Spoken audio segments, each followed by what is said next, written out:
sabe, acompanha na página 2.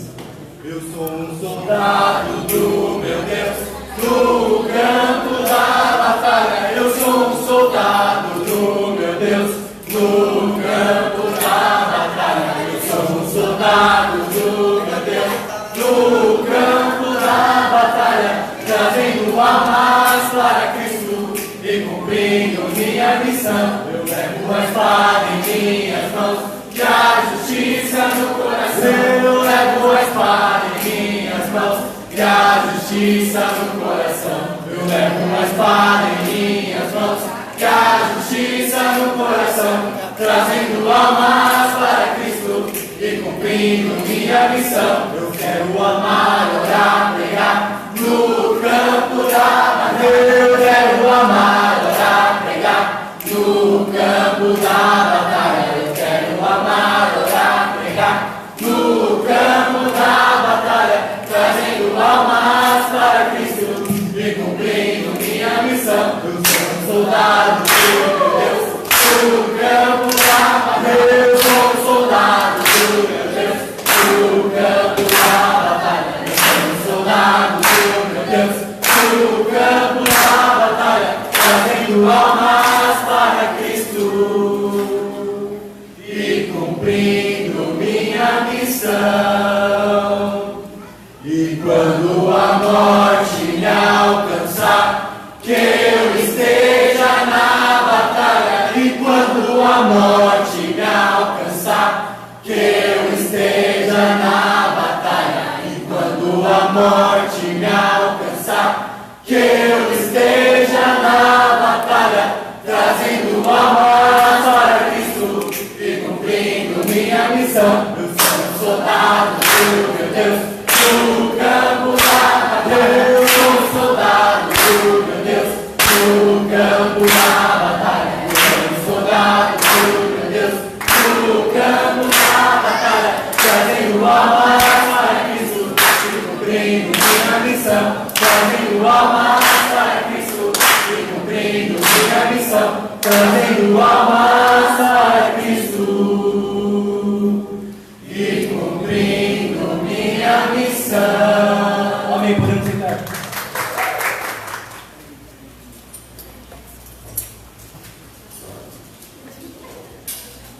Amém, boa noite, família! Boa noite! Perfeito, vamos orar primeiramente. Pai amado Deus, muito obrigado, Pai, por estarmos aqui unidos, Pai. Pai, muito obrigado, Senhor Deus, Pai, porque estamos unidos, Pai, no teu corpo, Pai, no teu reino, Pai. Pai, muito obrigado, Deus, por essa incrível oportunidade de glorificar o teu nome, Pai, de cantar canções a Ti, Pai amado, e poder, Senhor Deus, Pai, nos deleitar na Tua palavra. Pai, por favor, Senhor Deus, Pai, que o Senhor guie os nossos corações, Pai amado, e que não saímos daqui, Pai, sem tomar decisões, Pai, para estarmos mais próximos de Deus. Em nome de Jesus, nós agradecemos. Amém. Amém. Eu não sei vocês, mas eu fui dormir muito bem ontem à noite. Eu não sei. Vocês tiveram um bom sono? Sim. Acho que nem tanto. Vocês tiveram um bom sono? Não. Dormiram às 8 horas? Ok. Recomendado no mínimo 8 horas. Mas eu também não consegui dormir 8 horas. Porque ontem à noite nós fomos, eu, mais alguns rapazes como o Raul, também foi o Yuri, foi o Heitor, e a gente nos reunimos em casa para fazermos o batismo do Carlos. É incrível! Carlos, para quem não sabe, ele é um estudante lá da USP Leste. E nós começamos a estudar a Bíblia com ele. E no início começou a ser muito desafiante, parecia ser muito desafiante, porque ele estudava um curso chamado Biotecnologia. Ele ainda estuda esse curso. E esse curso, quem faz só doido. A gente não faz. E é super centrado nas teorias da evolução, do corpo humano, etc. E de repente eu pensei, como nós vamos falar sobre talvez fé com um rapaz desse? Mas ele estava super aberto. Ele estava super humilde diante das Escrituras. E é por isso que ele foi batizado. E é incrível isso porque ele é o nosso primeiro irmão em Cristo do Equador batizado aqui no Brasil. Então, isso é incrível. Amém? Eu sou muito grato a Deus por poder ter contato com pessoas de diversas nacionalidades. Antes de eu conhecer o reino, eu não conhecia tantos estrangeiros assim. Temos aqui o Raul, para quem sabe é do Peru. Mas eu dormi tarde, eu fui dormir muito bem. Mas quando eu acordei, eu estava bem cansado. Eu estava bem desgastado. Eram, acho que 6:30 da manhã. Mas de repente, depois de algum tempo, eu pude fazer o meu tempo com Deus. Vocês tiveram esse tempo com Deus hoje? Sim. Muito bem. Tem que estar animado, tem que estar feliz para fazer o seu tempo com Deus. E pensei, quando eu pensava que não podia melhorar, eu ainda vi no meu celular, no WhatsApp, que a Dani foi batizada lá naturalmente. 2 dias, 2 batismos. É essa a igreja que eu quero. É esse o reino que eu sonho para Deus.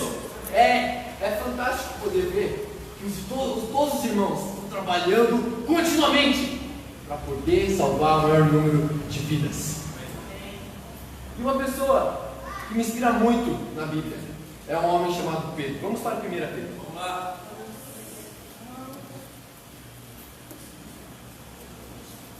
Pedro é uma figura muito importante da Bíblia. Ele era um pescador, irmão de André. Mas aí ele conheceu Jesus e ele andou com Jesus por 3 anos. Por 3 anos ele estava junto com Jesus. Ele podia conversar com Jesus, ele podia aprender com Jesus, ele podia fazer perguntas a Jesus. Pedro estava lá do lado de Jesus quando ele fazia diversos milagres. Pedro, inclusive, pôde ver Moisés e Elias quando Jesus se transfigurou. Pedro também pôde ter a oportunidade de andar sobre as águas junto com Jesus. Quando ele recebeu a notícia que a tumba de Jesus estava vazia, ele foi um dos primeiros discípulos a correr para lá. Ele estava sedento pela intimidade, pela amizade que tinha com Jesus. Ele falou: não é possível, como assim não está lá?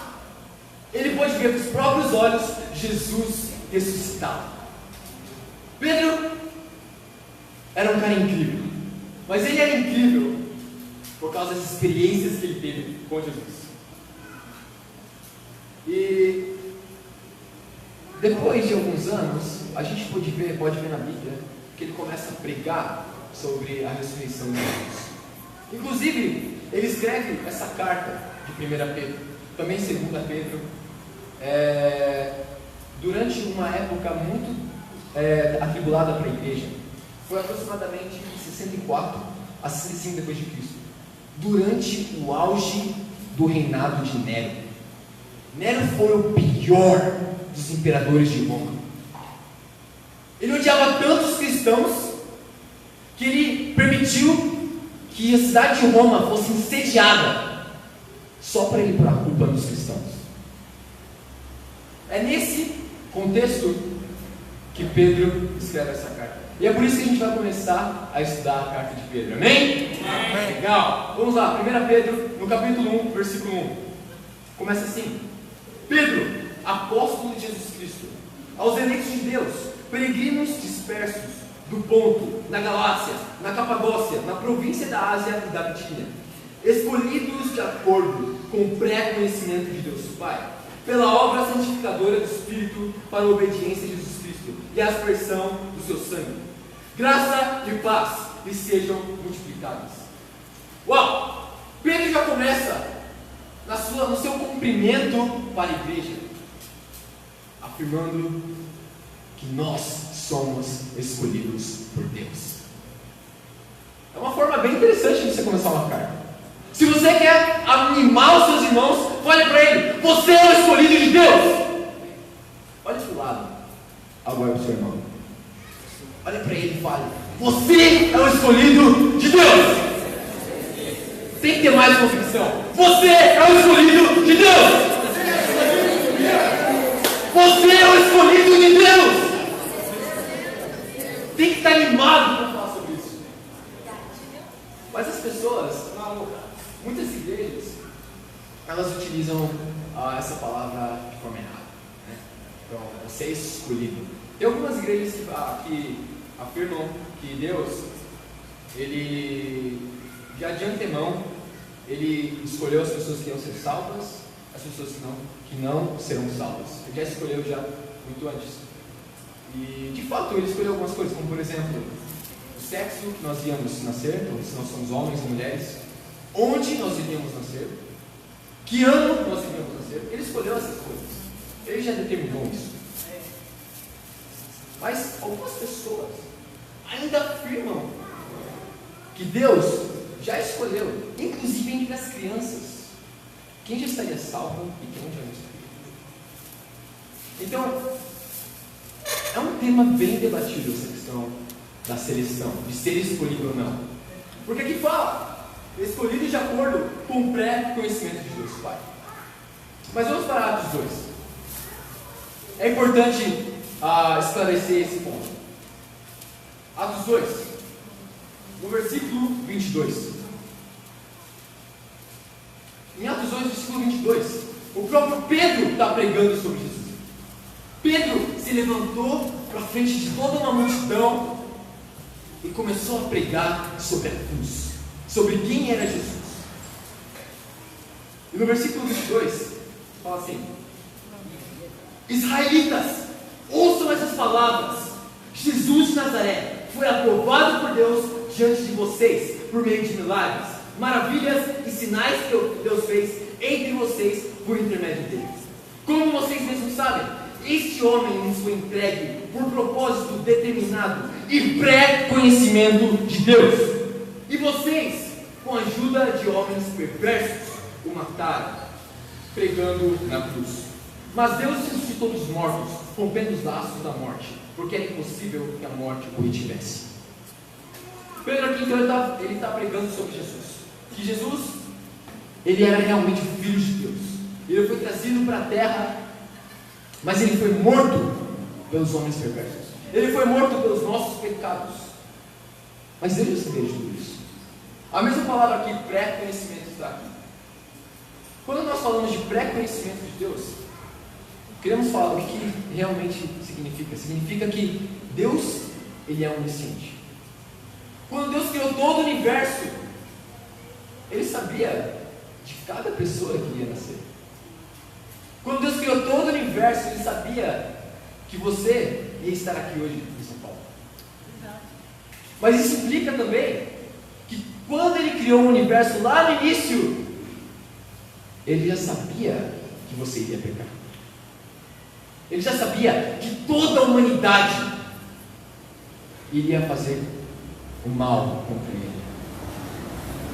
Deus já sabia, já desde o início, de todos os pecados. E Ele já sabia que nós iríamos precisar de um Salvador. Deus já sabia que nós iríamos precisar ser perdoados, para então termos um relacionamento com Ele. Quando falamos de Jesus, falamos de um homem que tinha um relacionamento profundo com Deus, porque Ele mesmo era Deus. E também viveu uma vida santa, pura, sem nenhum pecado, mas que foi morto em uma morte brutal por pecadores. Mas Deus já sabia de tudo isso. Quando falamos que nós somos escolhidos de acordo com o pré-conhecimento de Deus, nós simplesmente afirmamos que Deus já sabia que nós iríamos pecar, e Ele já sabia que nós iríamos precisar de ser salvos. É por isso que Ele já ia determinar tempos e lugares para que a gente buscasse Ele.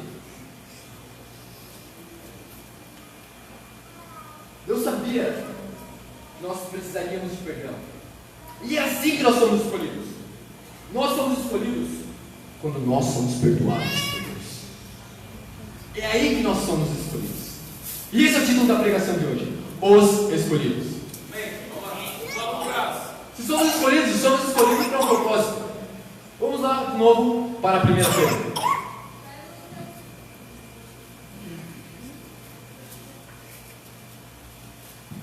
1 Pedro, vamos ler a partir do versículo 2. Fala assim: Bendito seja o Deus e Pai de nosso Senhor Jesus Cristo, conforme a sua grande misericórdia.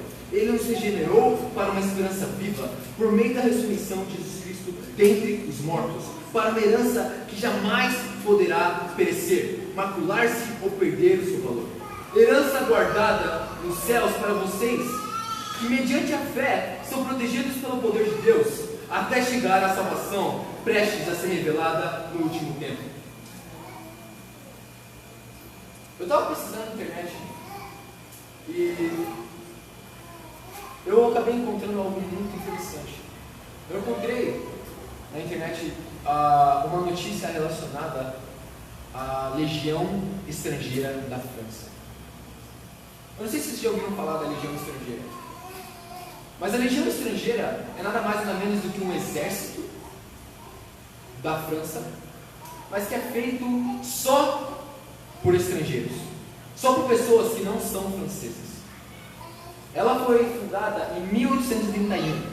Para quê? Porque a França, o Império Francês nessa época, estava metido em tantas guerras que eles não tinham mais gente, eles não tinham mais soldados para enviar e para morrer.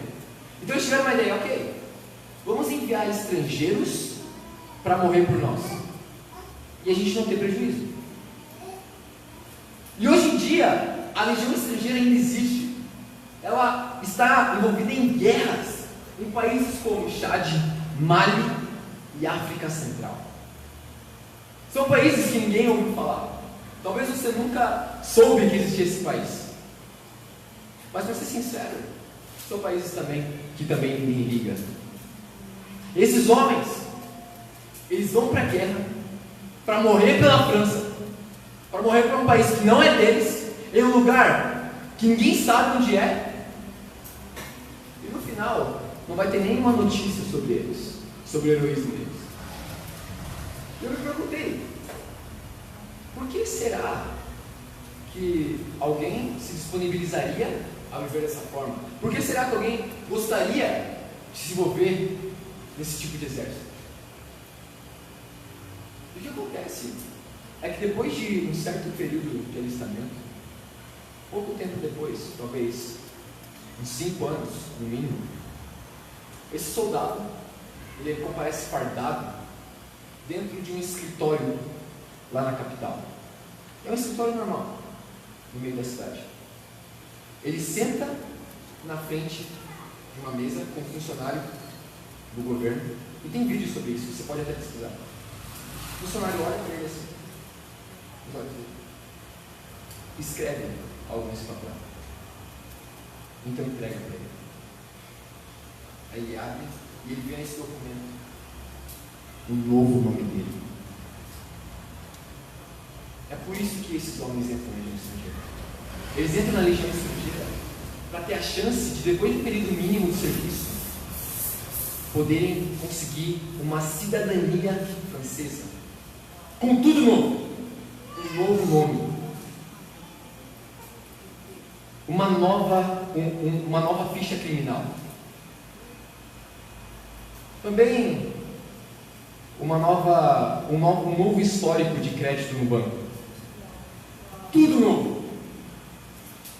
E a maioria deles que se envolvem, que entram para a legião estrangeira, são pessoas da América Latina, são pessoas daqui da América do Sul. Tem muitos do Brasil, mas um grande número de pessoas de países como Venezuela, Colômbia, países em que o narcotráfico é extremamente forte. E a maioria deles eram narcotraficantes, eram traficantes de drogas. E depois de se envolver em tantas mortes, talvez viciando outras pessoas, talvez outras crianças, muitos deles decidem, com o próprio bolso, pagar a passagem para a França só para poder ter essa oportunidade de ter toda a vida nova. Talvez para receber um nome que ele nem consegue pronunciar, porque é em francês. E os olhos deles sempre se enchem de lágrimas. O peso da culpa deles que eles carregam finalmente é aliviado. Agora eles são uma nova pessoa. Eles não precisam mais se preocupar com o que estava esperando eles lá em casa. Eles agora podem viver uma nova vida. O único motivo de se arriscarem de tal forma é para o meu início, uma nova esperança. E esse é o primeiro ponto. Escolhidos para uma nova esperança. Vamos ler de novo esse versículo. Bendito seja Deus e Pai de nosso Senhor Jesus Cristo. Conforme a sua misericórdia, Ele nos regenerou para uma esperança viva, por meio da ressurreição de Jesus Cristo dentre os mortos, para uma herança que jamais poderá perecer, macular-se ou perder o seu valor. Herança guardada nos céus, para vocês que mediante a fé são protegidos pelo poder de Deus, até chegar à salvação, prestes a ser revelada no último tempo. Pedro está escrevendo aqui que o motivo de alegria, de perseverança desses cristãos é simplesmente um novo início. O sofrimento, que ele afirma aqui, ele fala, o sofrimento por um pouco de tempo. Mas engraçado é que as pessoas podem falar, não, é apenas, então vai ser um sofrimento temporário, um sofrimento que vai durar uma semana, um mês ou apenas um ano. É importante lembrar, Pedro, ele era apóstolo, ele não era profeta. Ele não sabia quando esse problema ia acabar. No primeiro versículo, fala de cidades como Bitínia, Capadócia, Galácia, que se você for pesquisar, na verdade, eram colônias do Império Romano, em que os romanos enviavam pessoas exiladas, pessoas que tinham dado problema na capital. Muito provavelmente, essas pessoas aqui, esses cristãos, eles foram retirados das suas casas, arrancados dos seus lares, das suas famílias, para essas cidades muito distantes da nação deles, sem nada, talvez sem ninguém. O único laço que eles tinham era dos próprios cristãos. Pedro aqui, ele está falando com pessoas que passaram por muita coisa, pessoas que sofreram muito, talvez foram presas, talvez foram torturadas, talvez perderam parentes por causa da perseguição de Nero. Mas ele fala que não importa por quanto tempo você sofre, o quão forte seja esse sofrimento, não se compara com o que te espera lá no céu. Não compara com o resultado da sua salvação. E muitas vezes a gente pode esquecer disso, sabe? A gente pode se tornar facilmente um cristão reclamão, um cristão que acaba tendo o primeiro problema, um pico de perseguição, e acaba largando os planos, acaba desistindo, fala, não, isso é demais, não, quer saber, eles estão cobrando coisas demais para mim, eu não vou aguentar isso. Pedro afirma que a chave para conseguir perseverar era lembrar da sua própria salvação, lá no final. Vamos continuar lendo a partir do versículo 6. Vamos lá.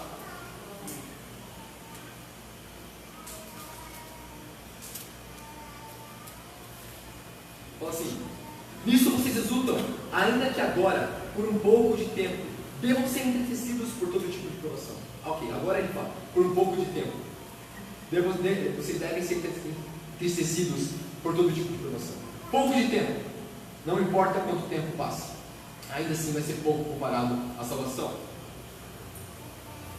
Assim acontece para que fique comprovado que a fé que vocês têm, muito mais valiosa do que o ouro que perece, mesmo que refinado pelo fogo, é genuína e resultará em louvor, glória e honra quando Jesus for revelado. Mesmo não tendo visto, vocês o amam, apesar de não verem agora. Creem nele e exultam com alegria indizível e gloriosa, pois vocês estão alcançando o alvo da sua fé, a salvação das suas almas. Pedro afirma no início do versículo 8: mesmo não tendo visto, vocês o amam. A Bíblia diz várias vezes de amor, de amar a Cristo, de amar a Deus, mas nunca fala de paixão. Paixão é o que você sente agora, pode ser muito intensa, você pode fazer tudo por ela, você pode largar tudo, passar por tudo, só só por essa paixão. Mas a ciência diz, uma paixão não pode durar mais do que 2 anos. No máximo, uma paixão dura 2 anos. É um resultado de vários hormônios no seu cérebro. Mas ela a Bíblia chama nós a amar a Deus. Amar já é diferente de estar apaixonado.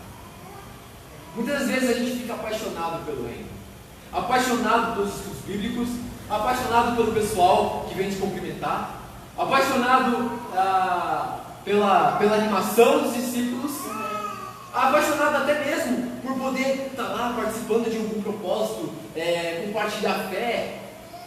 Você fica apaixonado, é intenso, mas logo depois você vê que esse fogo vai diminuindo, ele vai baixando, ele vai sumindo. Isso é paixão. E a ciência afirma: se você for apaixonado por Deus apenas, em 2 anos você cai da fé. A Bíblia nos chama a amar a Deus. E amar implica em tomar decisões para continuar perseverando nesse propósito, nessa união, nesse relacionamento. Vai vir problemas. Você vai sim acordar um pouco indisposto, acordar mal-humorado, mas você não pode deixar que esse relacionamento se desgaste. Você não pode deixar que esse relacionamento seja diminuído, seja atrapalhado por esses problemas, pelas situações. A Bíblia nos chama a todo dia escolher amar a Deus, escolher não pecar, escolher ter nosso tempo com Deus, escolher ter um profundo relacionamento com Ele, escolher compartilhar. É aí que você está amando a Deus. Quando você tem um problema, mas você está perseverando. Muito bem, vamos continuar. A partir do versículo 10. Fala assim: foi a respeito dessa salvação que os profetas que falaram da graça destinada a vocês investigaram e examinaram, procurando saber o tempo e as circunstâncias para os quais apontava o Espírito de Cristo que neles estava, quando eles predissem os sofrimentos de Cristo e as glórias que se seguiriam àqueles sofrimentos. A eles foi revelado que estavam ministrando não para si próprios, mas para vocês, quando falaram das coisas que agora lhes foram anunciadas, por meio daqueles que lhes pregaram o Evangelho pelo Espírito Santo enviado dos céus, coisas que até os anjos anseiam observar. A primeira carta de Pedro, também chamada de epístola, é o que a gente chama de epístola geral. Se você analisar 1 Coríntios, ou 1 Tessalonicenses, 2 Tessalonicenses, são todas cartas endereçadas para uma igreja específica. Pedro escreveu esta carta pensando em todas as igrejas. Não importa a época, não importa o período, todas as igrejas iriam aprender com essa carta. Ele escreveu para todas. Ele escreveu pensando em nós agora, pensando na igreja do futuro. E isso é incrível. Quantas vezes a gente acaba reclamando que não tem apoio suficiente para ser discípulo, não está motivado o suficiente, mas isso aqui está perdido lá no banco de trás do carro. Os discípulos dessa época não tinham a Bíblia compilada. Eles tinham a lei de Moisés, que era basicamente o Antigo Testamento, e os apóstolos. E eles tinham que se dedicar aos ensinos desses apóstolos, ou seja, a ouvir esse apóstolo. Ele não tinha escrito ainda, e você não tinha lá na sua mão. Durante muito tempo, você só tinha acesso às escrituras se você fosse para a sinagoga, se você fosse para o templo, porque pessoalmente você não podia ter.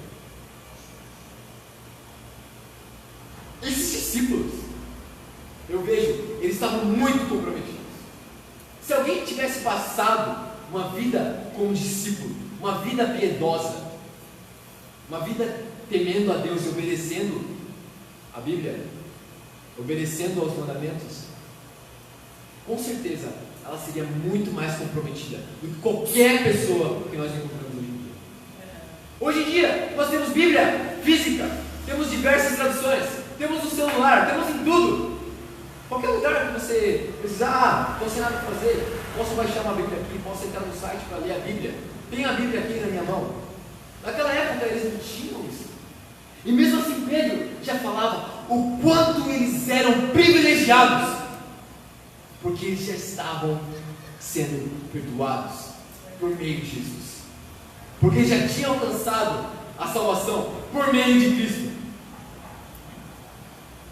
Temos que lembrar, somos muito privilegiados. Se você está desmotivado, não vai ser uma pessoa que vai te motivar, não vai ser uma pessoa que vai te levantar. Você não depende de uma pessoa, você não depende do seu discipulador, não. Você depende de Deus, você depende da Bíblia, do seu relacionamento com Ele.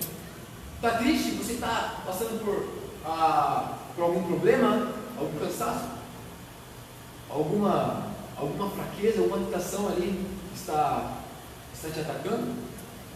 Abra a Bíblia, procure nas Escrituras o que você precisa. Amém? Vamos agora para o versículo 13.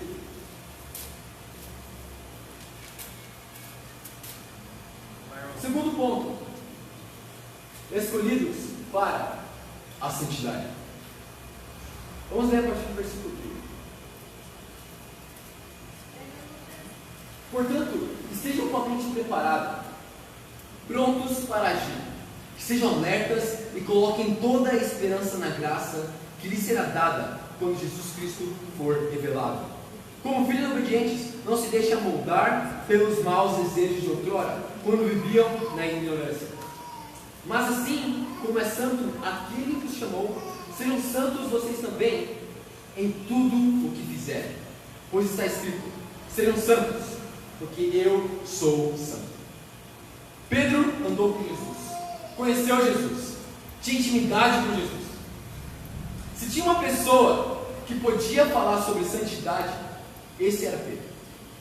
Ele tinha visto a santidade com os próprios olhos. Ele tinha conhecido Jesus, ele sabia da maneira como ele vivia. A Bíblia, escrita nesse trecho por Pedro, nos chama a ser santos em tudo que fizermos, assim como Jesus. O padrão aqui não é um padrão baixo, não é algo fácil de ser atingido. Não, Pedro eleva aqui ao máximo possível, ao máximo de santidade, que é ser igual a Jesus. Como discípulos, temos que procurar estar iguais como Jesus. Como cristãos, não podemos ser menos do que Jesus. Claro, Jesus foi o clímax, foi a epítome, o máximo possível.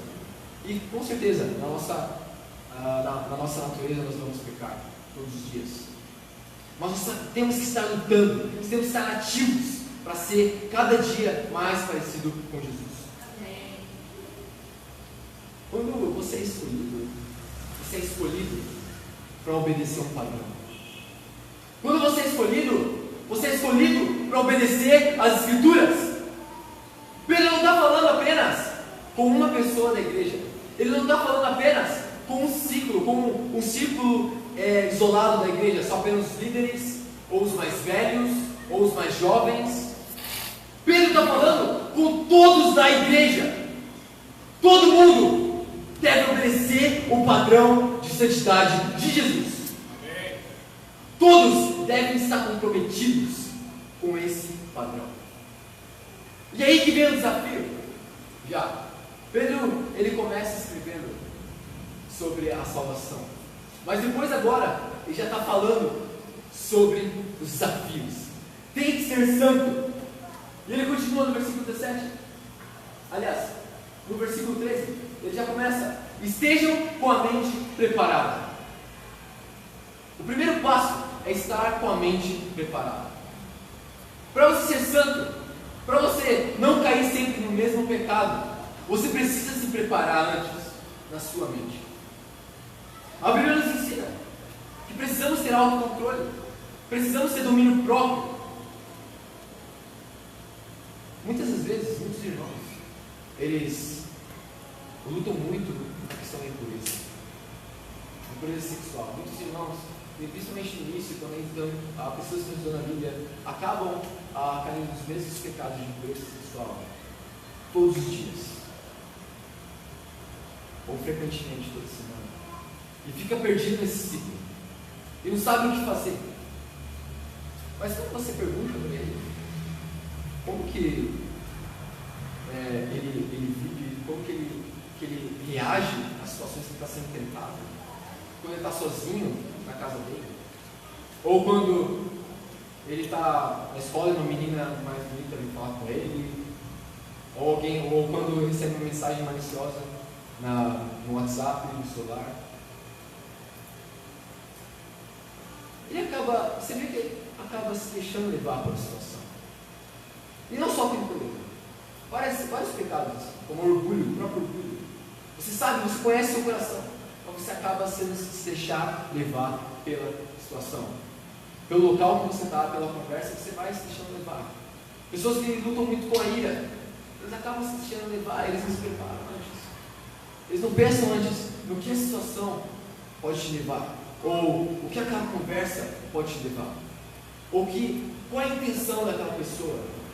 Não, simplesmente não pensa, não se prepara, é levado à situação e depois fala, peguei, acabei caindo. Mas na verdade, a Bíblia chama a já se preparar. Se você luta com impureza, coloque filtros no seu celular, coloque filtros no seu computador. Avise os irmãos, chama os irmãos que estiver lutando para orarem com você. Se você luta com alcoolismo, você não pode beber bebida alcoólica.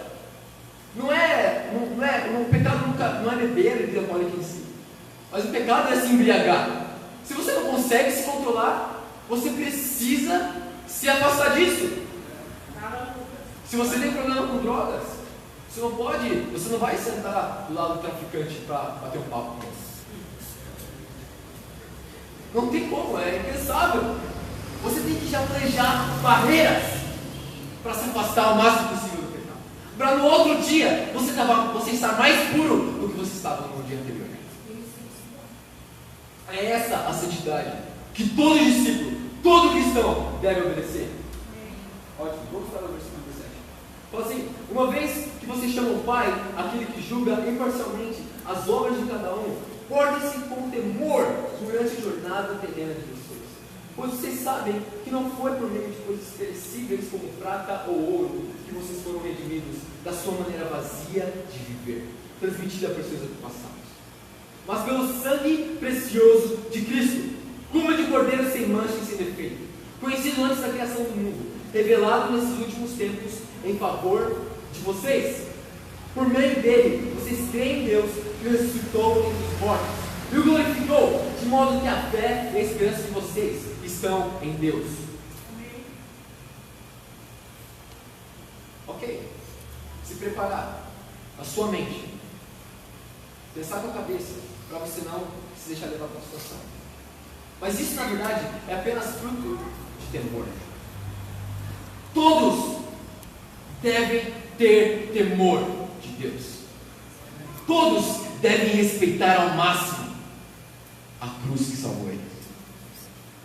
Todos devem ter o máximo respeito pelo sangue de Cristo.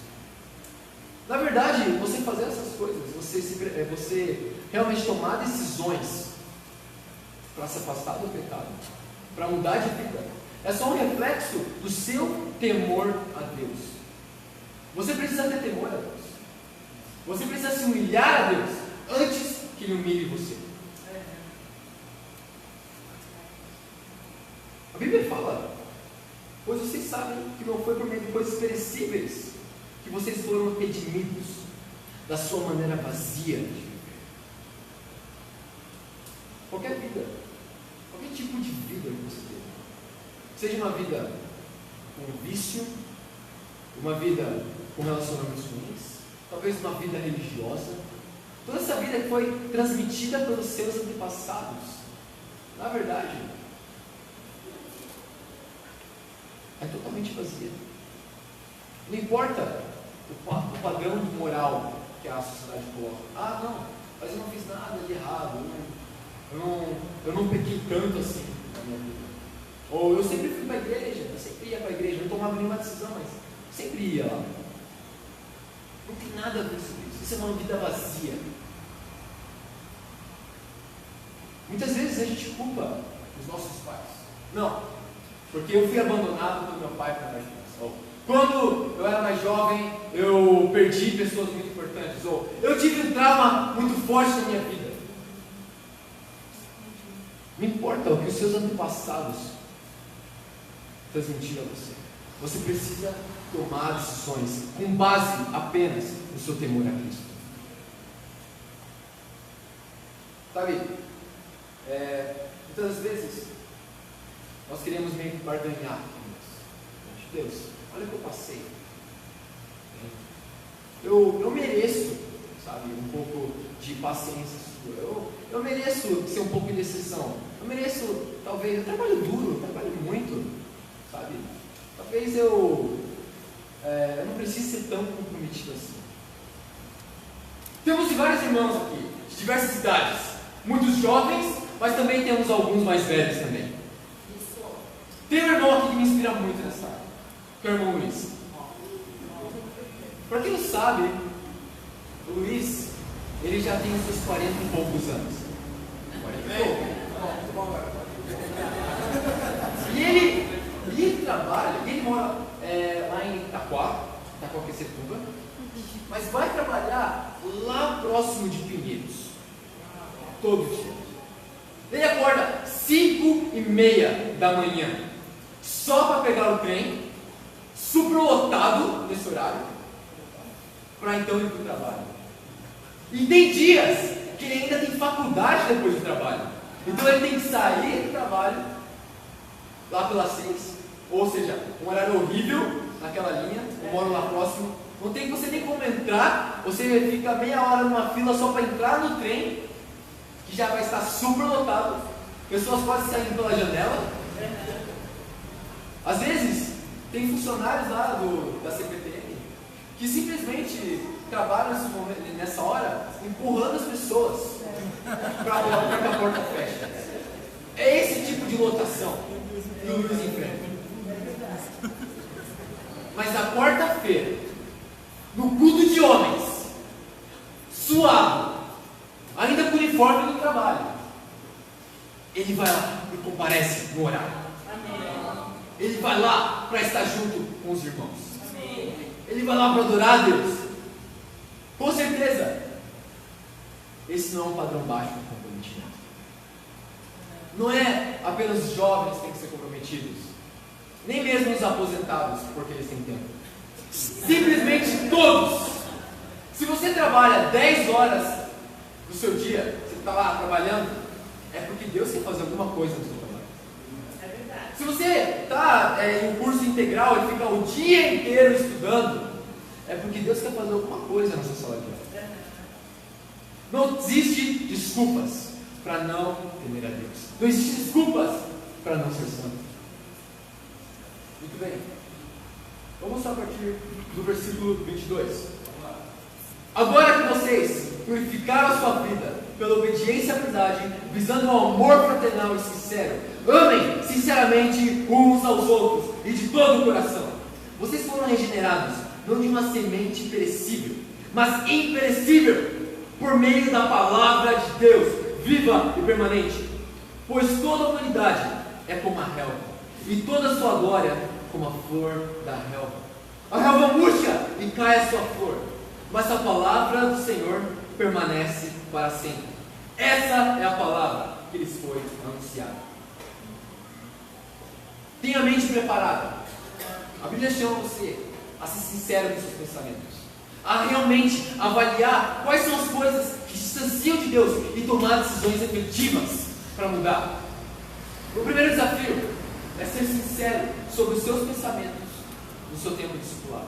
Para quem não sabe, discipulado ele é um mecanismo que toda igreja em que toda igreja está envolvida, que é nada mais nada menos do que um irmão ajudando espiritualmente outro irmão. E o discipulado, ele não necessariamente significa que eu preciso ser discipulado por uma pessoa específica. Na verdade, isso é só uma forma de você construir um relacionamento forte com esse irmão, você ser aberto com ele e você de fato conseguir chegar à raiz do seu orgulho, do seu pecado. Mas na verdade, todos os irmãos devem discipular todos os irmãos.